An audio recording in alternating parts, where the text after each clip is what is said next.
रात के समय घने जंगलों के बीच से होकर एक सुनसान और खतरनाक सड़क गुजरती थी। इस सड़क को स्थानीय लोग मौत की सड़क कहते थे। एक रात 10 ट्रक ड्राइवरों का एक काफिला इसी सड़क पर यात्रा कर रहा था। ये उनका पहली बार नहीं था, लेकिन इस बार कुछ अलग होने वाला था। सबसे आगे चल रहे ट्रक ड्राइवर रमेश ने अचानक देखा कि एक अजीब आकृति उसके ट्रक के सामने आ गई। उसने अचानक ब्रेक लगाया, लेकिन पीछे से आ रहे ट्रक समय पर नहीं रुक सके और एक के बाद एक सब टकरा गए। इस भीषण दुर्घटना में सभी 10 ड्राइवरों की मौके पर ही मौत हो गई। कुछ दिनों बाद एक और ट्रक ड्राइवर अजय उसी सड़क पर यात्रा कर रहा था। अचानक उसने अपने ट्रक में अजीब अजीब आवाजें सुनी। बर्तनों के टकराने की आवाजें, पायल की झनकार और चूड़ियों की खनक उसे सुनाई थी। उसने ट्रक रोककर चारों ओर देखा, लेकिन कुछ भी नहीं दिखा। अजय ने दोबारा ट्रक स्टार्ट किया, लेकिन अब उसे एक भयानक बदबू आने लगी। उसे लगा कि कोई उसके पीछे बैठा है। जब उसने पीछे मुड़कर देखा तो उसे एक आदमी दिखा जिसका सिर नहीं था।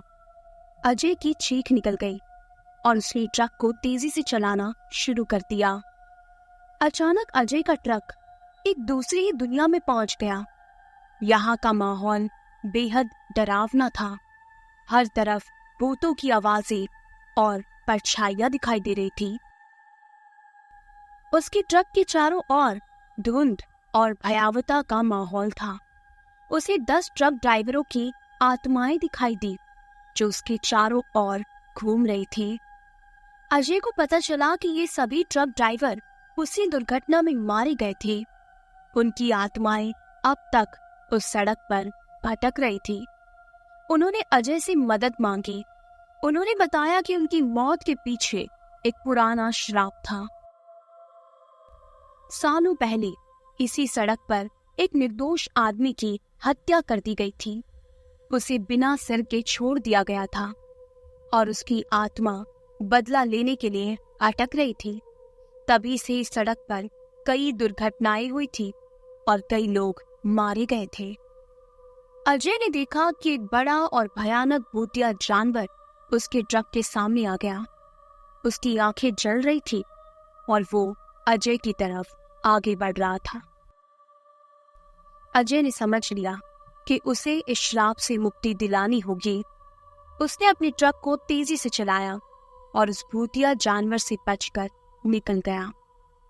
अजय ने ट्रक ड्राइवर भूतों से ये वादा किया कि वो उनके लिए न्याय करेगा। उसने उस निर्दोष आदमी की आत्मा की शांति के लिए प्रार्थना की और उसकी याद में एक छोटा सा मंदिर बनवाया। उसने ट्रक ड्राइवरों के परिवारों को इकट्ठा किया और उनकी आत्माओं की शांति के लिए पूजा की। अचानक अजय ने खुद को अपने ही ट्रक में पाया और ट्रक चल पड़ा और अब वो उसी सड़क से गुजर रहा था। पर अब उस सड़क पर कोई भूत नहीं था। सब कुछ सामान्य था।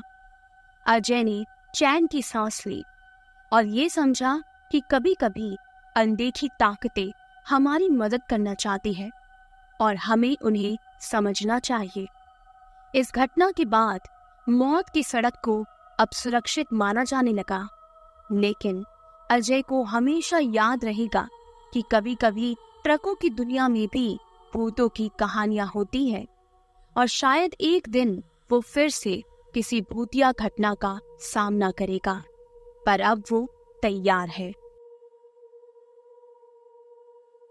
अब सुनते हैं हमारी अगली भूतिया कहानी। ये कहानी है एक छोटे से गांव की जो अपनी सादगी और शांति के लिए जाना जाता था। लेकिन इस गांव की किस्मत बदल गई जब एक भूतिया ट्रक ने गांव में कहर बरसाया। ये ट्रक अपने आप चलने लगता था और हर रात गांव में तबाही मचाता था। इस ट्रक की वजह से कई लोगों की मौत हो गई और गांव के लोग इतने डर गए कि उन्होंने शाम 6 बजे के बाद अपने घर से बाहर निकलना बंद कर दिया। इस कहानी की शुरुआत होती है राजेश से, जो एक ट्रक ड्राइवर था। राजेश एक मेहनती और ईमानदार व्यक्ति था। वो हमेशा समय पर माल पहुंचाने के लिए जाना जाता था। एक रात जब वो अपनी ट्रक में गांव के रास्ते से गुजर रहा था, तो अचानक उसकी ट्रक एक पेड़ से टकरा गई। उस हादसे में राजेश की मौत हो गई और उसका ट्रक पूरी तरह से तबाह हो गया। गांव में एक पुराना मंदिर था, जहां का पुजारी पंडित नारायण तंत्र विद्या में माहिर था। पंडित नारायण ने राजेश की आत्मा को शांत करने की कोशिश की, लेकिन कुछ अजीब घटनाएं होने लगी। राकेश की आत्मा अब उस ट्रक में बसी हुई थी और वो ट्रक हर रात अपने आप चलने लगता था। रात होते ही ट्रक अपने आप चलने लगता और गांव की सड़कों पर घूमता रहता। लोग डर के मारे घरों में बंद हो जाते थे। एक रात ट्रक ने गांव के होटल पर हमला कर दिया और 18 लोग मारे गए। इस घटना के बाद पूरे गांव में दहशत फैल गई। हर कोई इस भूतिया ट्रक से डरने लगा और शाम 6 बजे के बाद कोई भी अपने घर से बाहर नहीं निकलता था। इस घटना की खबर टीवी चैनलों पर भी दिखाई जाने लगी। लोग इतने ज्यादा डर गए थे कि उन्होंने गांव छोड़ना शुरू कर दिया। गांव की स्थिति इतनी भयावह हो गई थी कि अब वहां पर सिर्फ कुछ ही लोग बचे थे। राजेश की मौत के बाद उसकी आत्मा उस ट्रक में बसी हुई थी, लेकिन सवाल ये था कि उसकी आत्मा भटक क्यों रही थी। पंडित नारायण ने कई बार तंत्र विद्या का प्रयोग करके उसकी आत्मा को शांत करने की कोशिश की, लेकिन वो हर बार असफल रहे। गांव के लोग इतने ज्यादा डर गए थे कि उन्होंने 50 तांत्रिकों को बुलवाया ताकि इस भूतिया ट्रक से छुटकारा पाया जा सके। लेकिन तांत्रिकों के आने के बाद भी कोई फर्क नहीं पड़ा। ट्रक की हरकतें और भी ज्यादा भयानक हो गई। तांत्रिकों के आते ही गांव में अजीब अजीब घटनाएं होने लगी। एक एक करके गांव के लोग मरने लगे। कोई भी इस भूतिया ट्रक के प्रकोप से नहीं बच पा रहा था। तांत्रिकों की भी मौत होने लगी। गांव के लोग अब पूरी तरह से निराश हो गए थे। वे सोचते थे कि अब कोई भी उन्हें इस प्रकोप से नहीं बचा सकता। इस डरावनी माहौल के बीच कुछ दोस्तों ने फैसला किया कि वो इस समस्या का समाधान खुद निकालेंगे। वे सभी बहादुरी से इस भूतिया ट्रक का सामना करने के लिए तैयार हो गए। उन्होंने एक रात मिलकर योजना बनाई कि वो इस ट्रक को ही नष्ट कर देंगे। वे सभी दोस्त एक रात ट्रक के पास पहुंचे और उसे नष्ट करने की कोशिश करने लगे। लेकिन जैसे ही उन्होंने ट्रक को छुआ, ट्रक ने अचानक से चलना शुरू कर दिया और उस ट्रक ने उन दोस्तों पर हमला कर दिया और एक एक करके सभी की मौत हो गई। इस घटना के बाद गांव में कुछ दिन तक शांति रही। लोग सोचने लगे कि अब सब कुछ ठीक हो गया है, लेकिन असल में ये शांति का भ्रम था। भूतिया ट्रक की आत्मा अब और भी शक्तिशाली हो गई थी। वो अब किसी और बड़े हमले की तैयारी कर रही थी। गांव के लोग इस बात से अनजान थे और अपने जीवन को सामान्य समझने लगे थे। लेकिन एक रात जब सभी लोग सो रहे थे, ट्रक ने फिर से हमला कर दिया। इस बार उसने पूरे गांव को तहस नहस कर दिया और कोई भी इस हमले से बच नहीं पाया। इस कहानी के अंत में कई सारे सवाल अनसुलझे रह गए। क्यों राजेश की आत्मा उस ट्रक में बसी हुई थी? क्यों तांत्रिक उसे शांत नहीं कर पाए? क्यों वो ट्रक इतनी भयानक शक्तियों से भरपूर था? इस भूतिया ट्रक की कहानी ने सभी को सिहरने पर मजबूर कर दिया। गांव के लोग अब पूरी तरह से टूट चुके थे। कोई भी उस प्रकोप से बच नहीं पाया। ये कहानी आज भी गांव के लोगों के बीच चर्चा का विषय बनी रहती है। लोग आज भी उस भूतिया ट्रक की घटनाओं को याद करके सिहर उठते हैं और सोचते हैं कि कहीं वो ट्रक फिर से ना लौट आए। ये कहानी खत्म होने के बाद भी गांव के लोग हमेशा ट्रक के साए में जीते हैं। वो जानते हैं कि ये भूतिया ट्रक कभी भी लौट सकता है और दोबारा तबाही मचा सकता है। इस कहानी ने सभी को ये सिखाया कि कभी कभी कुछ चीजें इतनी भयानक होती है कि उनका सामना करना नामुमकिन हो जाता है। इस भूतिया ट्रक की कहानी ने सभी को ये एहसास दिलाया कि कभी कभी भूतिया घटनाएं वास्तविकता से भी ज्यादा डरावनी होती है। बढ़ते हैं हमारी अगली भूतिया कहानी की ओर, लेकिन उससे पहले अगर आपको मेरी कहानियां पसंद आती हैं तो चैनल को जरूर सब्सक्राइब कीजिएगा। चलिए सुनते हैं हमारी अगली भूतिया कहानी। ये कहानी एक पुराने ट्रक की है जो एक छोटे से गांव के पास खड़ा रहता था। उस ट्रक के बारे में गांव में कई अजीबोगरीब कहानियां प्रचलित थी। कहते थे कि वो ट्रक किसी काला जादू के कारण श्रापित हो गया था। गांव के लोग उस ट्रक के पास जाने से भी डरते थे, खासकर रात के समय। एक दिन गांव में एक 22 साल का लड़का जिसका नाम अर्जुन था अपने दोस्तों के साथ गांव आया। अर्जुन और उसके दोस्तों को रोमांचक कहानियां बहुत पसंद थी। अर्जुन के मामा जो उस गांव में ही रहते थे, उन्होंने उसे उस ट्रक की कहानी सुनाई। अर्जुन के मामा ने बताया कि वो ट्रक पहले एक खुशहाल परिवार का था। एक दिन उस परिवार के साथ एक भयानक हादसा हो गया और सभी लोग उस ट्रक में बैठे बैठे ही मर गए। कहते हैं कि उनकी आत्माएं अभी भी उस ट्रक में ही भटकती है और जो भी उस ट्रक के पास जाता है वो लौटकर कभी नहीं आता। अर्जुन और उसके दोस्तों ने इस कहानी को मजाक में लिया और उन्होंने तय किया कि वो उस ट्रक के पास जाकर देखेंगे कि असल में वहां पर क्या है। उन्होंने रात का समय चुना और सभी दोस्त ट्रक के पास पहुंच गए। पहले तो कुछ भी नहीं हुआ, लेकिन जैसे ही उन्होंने ट्रक को छूने की कोशिश की, चारों ओर अजीब सी आवाजें आने लगी और अचानक एक भयानक चीख सुनाई दी। अगले दिन गांव में कोहराम मच गया। अर्जुन और उसके सभी दोस्तों के मृत शरीर शमशान घाट के पास पाए गए। किसी को समझ नहीं आ रहा था कि ये कैसे हुआ। कुछ लोग कह रहे थे कि ये ट्रक का श्राप था, तो कुछ लोग इसे काला जादू मान रहे थे। इस घटना की खबरें पूरे गांव में फैल गई और न्यूज़पेपर में भी छप गई। सभी लोग डर के साए में जीने लगे।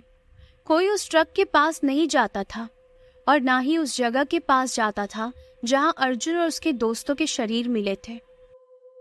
गांव के बुजुर्ग लोग मानते थे कि उस ट्रक पर काला जादू किया गया था। वो ट्रक किसी तांत्रिक के श्राप का शिकार था जिसने उसकी आत्माओं को बंधक बना लिया था। जब अर्जुन और उसके दोस्त वहां गए तो वे उन आत्माओं का शिकार बन गए। इस घटना के बाद गांव के लोग उस ट्रक को गांव से बाहर हटवाना चाहते थे, लेकिन हर बार जब कोई ट्रक को हटाने की कोशिश करता, कुछ न कुछ अजीब घटनाएं होने लगती और अंत में गांव के पंडित ने एक बड़ा यज्ञ किया और उस ट्रक को एक गहरे कुएं में डलवा कर बंद कर दिया गया और तब जाकर गांव में शांति आई। लेकिन सवाल तो कई सारे हैं, जैसे अर्जुन और उसके दोस्तों को उस ट्रक की कहानी सुनने के बाद क्या करना चाहिए था? और जवाब ये है कि उन्हें उस ट्रक के पास नहीं जाना चाहिए था और अपनी मामा की बातों पर विश्वास करना चाहिए था। इस कहानी से ये सीखने को मिलता है कि कुछ रहस्यों और अंधविश्वासों से दूर रहना ही बेहतर होता है। अर्जुन और उसके दोस्तों की दुखद मौत के बाद गांव में सन्नाटा सा छा गया था। लोगों के दिलों में डर समा गया था और हर कोई उस श्रापित ट्रक और उसके पीछे छिपी रहस्यमयी घटनाओं से बचने की कोशिश कर रहा था। लेकिन ये कहानी यहीं खत्म नहीं होती। कुछ महीनों बाद गांव में एक नई घटना हुई। एक पत्रकार जिसका नाम रवि था, उसने उस ट्रक की कहानी के बारे में सुना और उसने तय किया कि वो इस रहस्य को सुलझाएगा। रवि को अपनी खोजबीन में दिलचस्पी थी और वो मानता था कि हर घटना के पीछे एक तर्क होता है।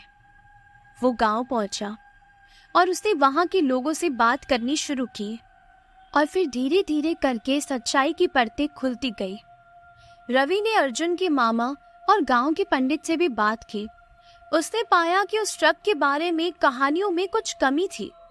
रवि ने गांव के पुराने दस्तावेजों को खंगाला और ये पाया कि ट्रक का मालिक ही एक तांत्रिक था जिसका नाम बालकृष्ण था।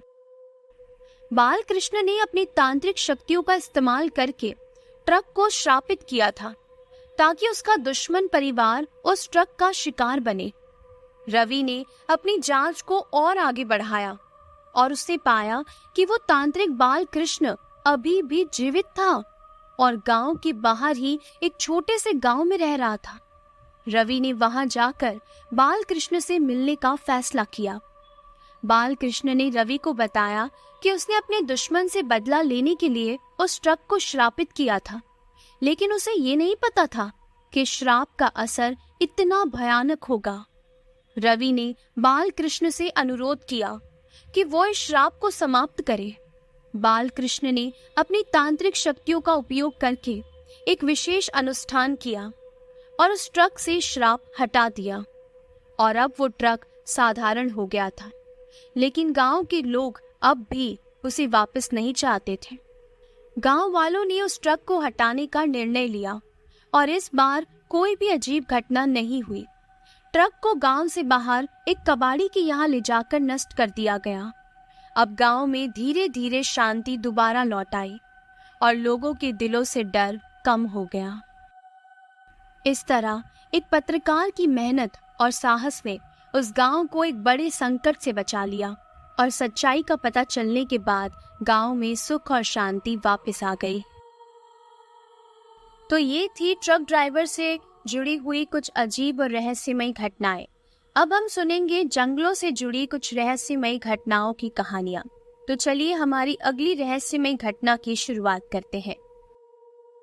दरअसल ये जंगल की जो रहस्यमयी घटना है, ये कहानी कुछ दोस्तों की है जो एक दिन जंगल की यात्रा पर गए थे।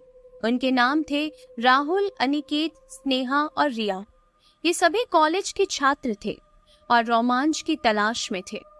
उस जंगल का नाम था प्राचीन वन और इसके बारे में कई रहस्यमयी कहानियां प्रचलित थी, विशेषकर एक किन्नर बूढ़ी औरत के बारे में जो कहते हैं कि इस जंगल में एक अदृश्य दरवाजे की रखवाली किया करती थी।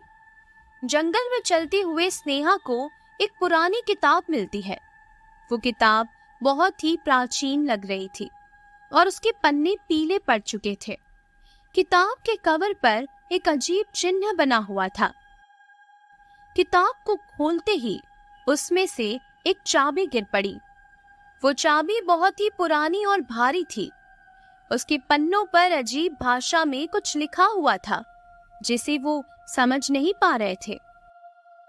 जंगल में कुछ और आगे बढ़ने पर उन्होंने एक बूढ़ी औरत को देखा। उसके कपड़े बहुत ही पुराने और अजीब थे। वो औरत किन्नर थी और उसकी आंखें तेज थी। उसने उन बच्चों को चेतावनी दी कि यदि वो यहाँ से जल्दी चले जाए तो ठीक है। राहुल ने उस औरत से पूछा, इस किताब और चाबी का क्या मतलब है? लेकिन उस औरत ने कोई जवाब नहीं दिया। जैसे ही रात होने लगी तो बच्चे कैंपिंग के लिए रुक गए। तभी अचानक स्नेहा को एहसास हुआ कि किताब में कुछ पन्ने अलग अलग दिशाओं में जाने का संकेत दे रहे हैं। उन्होंने मिलकर उन पन्नों का अनुसरण किया और एक जगह पर पहुंचे जहां एक अजीब सी चमकती हुई दीवार थी। किताब में दिए गए निर्देशों के अनुसार उन्होंने उस चाबी का उपयोग किया और दीवार में एक अदृश्य दरवाजा खुल गया। दरवाजा खुलते ही वो सब एक दूसरी दुनिया में पहुंच गए। ये दुनिया बहुत ही अद्भुत थी, लेकिन इसके साथ ही वो बहुत ही खतरनाक भी लग रही थी। यहाँ सब कुछ अजीब था। यहाँ के पेड़, यहाँ के जानवर और यहाँ की हवा तक भी बहुत अजीब थी। उन्होंने देखा कि उस दुनिया में एक बड़ा सा महल था। वे महल की ओर आगे बढ़े और अंदर दाखिल हुए। महल के अंदर कई सारी रहस्यमयी वस्तुएं थी। तभी उन्हें वो किन्नर बूढ़ी औरत वहां पर दिखाई दी। उसने उन्हें बताया कि वो इस दुनिया की रखवाली करती है और ये दुनिया बहुत ही खतरनाक है। उसने बताया कि किताब और चाबी उस दरवाजे को खोलने और बंद करने के लिए है।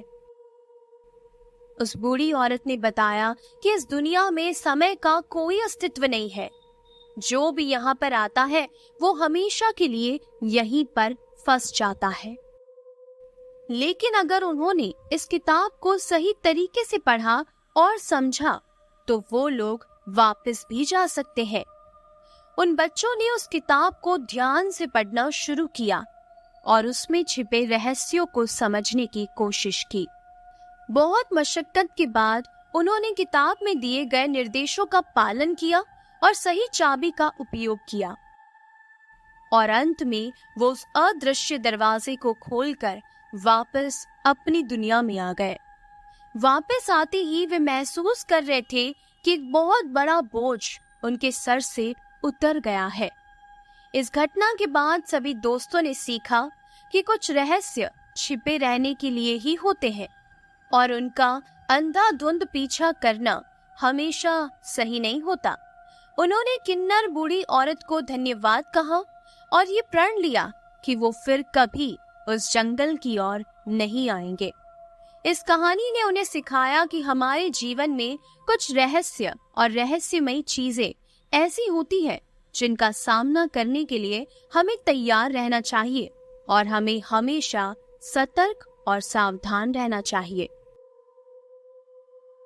तो चलिए अब जंगल से जुड़ी ही एक और रहस्यमयी घटना सुनते हैं, लेकिन उससे पहले मेरी एक छोटी सी रिक्वेस्ट है। आप सारी कहानियां तो सुन रहे हैं, लेकिन इन सारी कहानियों में से आपको कौन सी कहानी ज्यादा पसंद आई है कमेंट करके जरूर बताइएगा। और अगर आपको मेरी लिखी हुई ये कहानियां पसंद आती है तो वीडियो को लाइक करना बिल्कुल भी मत भूलना। और अगर अभी तक आपने चैनल सब्सक्राइब नहीं किया है तो प्लीज चैनल को भी सब्सक्राइब जरूर कीजिए, क्योंकि मैं ऐसी ही रहस्यमयी घटनाएं, भूतिया कहानियां आपको अक्सर सुनाती रहती हूँ। चलिए अब हम सुनते हैं जंगल से जुड़ी ही एक और रहस्यमयी घटना।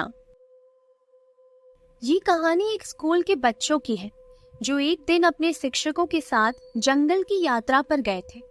इस यात्रा में कुल 25 बच्चे थे और उनके 2 शिक्षक, मिस शर्मा और मिस्टर वर्मा। बच्चों में से रीमा, राहुल और अनिकेत सबसे उत्साहित थे और उस जंगल का नाम था काली वन और इसके बारे में कई सारी रहस्यमय कहानियां भी प्रचलित थी।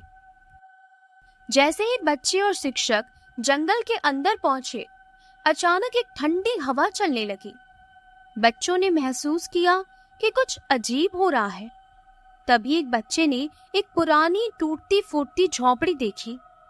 मिस शर्मा ने बच्चों को झोपड़ी के पास ना जाने के लिए कहा, लेकिन जिज्ञासा ने बच्चों को झोपड़ी की ओर खींच ही लिया। बच्चों ने झोपड़ी के अंदर देखा तो वहां एक तांत्रिक बाबा की तस्वीर थी। मिस्टर वर्मा ने बताया कि ये तस्वीर काली वन के तांत्रिक बाबा की है। कहा जाता है कि वो काले जादू में माहिर थे और उनकी आत्मा अभी भी यहाँ भटकती है। बच्चों ने डर के मारे पीछे हटने का प्रयास किया, लेकिन अचानक तस्वीर के पीछे से एक तेज रोशनी निकलने लगी। शाम हो चुकी थी और अब सभी को कैंपिंग के लिए रुकना था। जंगल में रात का सन्नाटा और अजीब आवाजें सभी को बेचैन कर रही थी। मिस शर्मा और मिस्टर वर्मा ने बच्चों को आग के पास बैठने के लिए कहा। तभी एक बच्चे राहुल ने देखा कि एक अजीब साया उनके चारों ओर घूम रहा है और अब रात के बीच में रीमा अचानक कहीं गायब हो गई। सभी उसे ढूंढने लगे, लेकिन उसका कहीं कोई सुराग नहीं मिला। तभी एक बच्चे ने कहा कि वही तांत्रिक बाबा की तस्वीर अब उनके सामने जीवित खड़ी थी और उस बाबा ने सभी बच्चों को चेतावनी दी कि अगर वो तुरंत जंगल नहीं छोड़ते तो वो सभी अनंत काल तक यहीं पर फंस जाएंगे। रीमा को ढूंढते हुए बच्चों ने तांत्रिक बाबा का सामना किया। बाबा ने उन्हें बताया कि वो रीमा को अपनी बलि के लिए लेकर गया है। राहुल और अनिकेत ने साहस दिखाते हुए उस बाबा से लड़ने का प्रयास किया। तभी मिस शर्मा ने अपने पुराने धार्मिक मंत्रों का उपयोग करके उस बाबा को रोकने की कोशिश की। मिस्टर वर्मा ने बच्चों को सुरक्षा के लिए अगली सुबह जल्दी वहां से निकलने की योजना बनाई और उस बाबा की आत्मा ने एक आखिरी बार उन सभी को डराने की कोशिश की। लेकिन मिस शर्मा के मंत्रों और बच्चों के साहस के आगे उस तांत्रिक बाबा की आत्मा कमजोर पड़ गई। सुबह की पहली किरणों के साथ सभी ने जंगल छोड़ दिया। रीमा को ढूंढा गया और आखिरकार वो बेसुध हालत में मिल गई। और उसके बाद सभी बच्चों ने ये प्रण ही ले लिया कि वो कभी इस जंगल की ओर नहीं आएंगे। जंगल से बाहर निकलते समय उन्होंने देखा कि उस तांत्रिक बाबा की झोपड़ी अब वहां पर नहीं थी। इस घटना के बाद स्कूल के बच्चों ने अपने जीवन में कभी नहीं भूलने वाला एक सबक सीखा और इस कहानी ने उन्हें सिखाया कि कुछ रहस्य छिपे रहने के लिए ही होते हैं और कभी कभी अनजाने में ही सही, लेकिन हमारे भीतर के साहस को उजागर कर देते हैं। तो अब हम आज की हमारी आखिरी रहस्यमय घटना सुनने जा रहे हैं, जो आपका, मेरा और हम सबका जो हॉरर स्टोरी सुनने के शौकीन हैं उन सबका फेवरेट टॉपिक होता है, जिसका नाम है छलावा। क्योंकि छलावा एक ऐसी चीज है जो हमें दिखाई तो देता है लेकिन होता नहीं, वो हमें भ्रमित करने के लिए आता है। इसीलिए छलावा एक इस तरह का टॉपिक है जो हर किसी को बेहद पसंद है और इसीलिए मैंने इस पॉडकास्ट के लिए छलावा के इस टॉपिक को सबसे अंत में रखा था। तो चलिए अब आपके और मेरे फेवरेट टॉपिक छलावा के बारे में एक छोटी सी और बेहद ही रहस्यमय रोमांचक घटना को सुनते हैं। 8 कॉलेज के दोस्त अंश, विवेक, निहारिका, रोहन, सिद्धार्थ, पल्लवी, आर्या और करण, एक लंबे समय से ये लोग सोच रहे थे कि वो एक साथ कहीं घूमने जाएंगे। आखिरकार उन्होंने एक गांव जाने का निर्णय लिया जो शहर से करीब 100 किलोमीटर दूर था। उन्होंने सोचा कि बाइक से यात्रा करने का मजा ही अलग होगा। सबने अपनी अपनी बाइक निकाली और सुबह सुबह ही निकल पड़े। रास्ते में हंसी मजाक और गाना गाते हुए और पुराने किस्से सुनाते हुए वे आगे बढ़ते जा रहे थे। जैसे ही वे आधे रास्ते पर पहुंचे, एक सुनसान और डरावना रास्ता आया जो जंगल के बीच से होकर गुजरता था। इस रास्ते के बारे में कई कहानियां प्रचलित थी कि यहाँ पर छलावा होता है, पर दोस्तों ने इसे सिर्फ एक अफवाह मानकर नजरअंदाज कर दिया। जब वो जंगल के अंदर पहुंचे तो निहारिका ने कहा, चलो कुछ देर रुकते हैं यहाँ पर और ट्रूथ एंड डेयर खेलते हैं। सभी ने हामी भर दी और बाइक्स रोककर एक गोल घेरा बनाकर वहां बैठ गए। सबसे पहले पल्लवी को ट्रुथ या डेयर चुनने के लिए कहा गया और पल्लवी ने डेयर चुना। अंश ने हंसते हुए कहा, ठीक है पल्लवी, तुम्हें इस जंगल के अंदर जाकर एक पेड़ से पत्ता लाना होगा। पल्लवी ने डरते हुए कहा, ठीक है, और इतना कहकर वो जंगल के अंदर चली गई। कुछ देर बाद पल्लवी वापस नहीं आई। दोस्तों ने उसे ढूंढने की, खोजने की बहुत कोशिश की, पर वो कहीं नहीं मिली। तभी अचानक से अंश ने जोर से चिल्लाना शुरू कर दिया और वो उल्टी करने लगा। बाकी दोस्त भी अब बहुत घबराए हुए थे। आर्या ने कहा, कुछ तो गड़बड़ है यहाँ पर, हमें यहाँ से जल्दी निकलना चाहिए। जब वो सब अपनी बाइक्स की ओर आगे बढ़ने लगे तो अचानक से हवा में एक अजीब सी ठंडक और गहरी आवाज गूंजने लगी। सभी ने देखा कि एक अदृश्य शक्ति उनके चारों ओर घूम रही थी और ये छलावा था। रोहन ने चीखते हुए कहा, ये क्या हो रहा है? हम पर कोई हमला कर रहा है। सभी दोस्त डर के मारे भागने लगे, लेकिन छलावा ने उन्हें एक एक करके अपनी गिरफ्त में लेना शुरू कर दिया। सबसे पहले विवेक ने अपनी बाइक से गिरकर दम तोड़ दिया। फिर अंश और निहारिका भी उसी अदृश्य शक्ति के शिकार हो गए। रोहन, सिद्धार्थ, पल्लवी, आर्या और करण भी अलग अलग जगहों पर चीखते हुए मरे पाए गए। 2 दिनों बाद जब दोस्तों के घरवाले परेशान होकर पुलिस के पास पहुंचे तो पुलिस ने अपनी जांच शुरू की। पुलिस की एक टीम उस जंगल में गई जहां दोस्तों के शव मिले थे। वहां का माहौल बेहद डरावना था। जैसे ही पुलिस अधिकारी जांच करने लगे, उन्हें भी वही अदृश्य शक्ति महसूस हुई। जांच करते करते पुलिस के अधिकारी भी एक एक करके मारे जाने लगे। पुलिस कप्तान ने रेडियो पर एक आखिरी संदेश दिया, यहाँ कुछ बहुत भयानक है। ये छलावा, ये हमें मार रहा है। और अंत में पूरा जंगल खामोश हो गया और छलावा ने अपनी जीत का ऐलान कर दिया। वो फिर से अपनी जगह पर लौट गया, इस इंतजार में कि कोई और बेखौफ यात्री उसकी दहलीज पर कदम रखे। ये घटना अब एक भयानक कथा बन गई है, जिसे सुनकर हर कोई सिहर उठता है। गांव के लोग अब उस रास्ते से कभी नहीं गुजरते और कहते हैं कि वहां छलावा आज भी अपनी जीत का जश्न मना रहा है। छलावा ने एक बार फिर ये साबित कर दिया कि उसकी शक्ति से बच पाना नामुमकिन है। आज भी जब उस जंगल के पास से कोई गुजरता है तो हवा में वही डरावनी ठंडक और गूंजती हुई आवाज सुनाई देती है जो कहती है, मैं यहाँ हूँ। तो कैसी लगी आपको ये 6 की 6 कहानियां? कमेंट करके जरूर बताइए कि आपको कौन सी कहानी सबसे ज्यादा पसंद आई है। मैं इसी तरह की कई सारे टॉपिक्स पर, चाहे ब्रह्म राक्षस हो, चाहे ड्रम ड्राइवर हो, चाहे किन्नर हो, कई सारी ऐसी कहानियां लिखती रहती हूँ और आपके लिए लेकर आती हूँ। अगर आप भी मुझे कुछ हॉरर स्टोरीज, चाहे वो सच्ची घटनाओं पर हो या काल्पनिक कहानियां हो, मुझे शेयर करना चाहते हैं तो मेरी इंस्टा आईडी आपको डिस्क्रिप्शन में मिल जाएगी। वहां जाकर आप अपनी हॉरर स्टोरीज भी मेरे साथ शेयर कर सकते हैं, ताकि अगले वीडियोस में मैं आपके नाम के साथ आपकी कहानियां भी सुनाऊंगी। इसी के साथ आपके ऐसे कौन से फेवरेट टॉपिक्स हैं जिन पर आप हॉरर स्टोरी सुनना पसंद करते हैं, कमेंट करके अपना फीडबैक जरूर बताइए। और अगर आपको आज का ये वीडियो पसंद आया है तो वीडियो को लाइक जरूर करें, और अगर आपने चैनल अभी तक सब्सक्राइब नहीं किया है तो चैनल को भी जरूर सब्सक्राइब कीजिएगा, क्योंकि आपका एक सब्सक्राइब मुझे काफी ज्यादा सपोर्ट और मोटिवेट करता है ऐसे ही नए नए पॉडकास्ट लाने के लिए।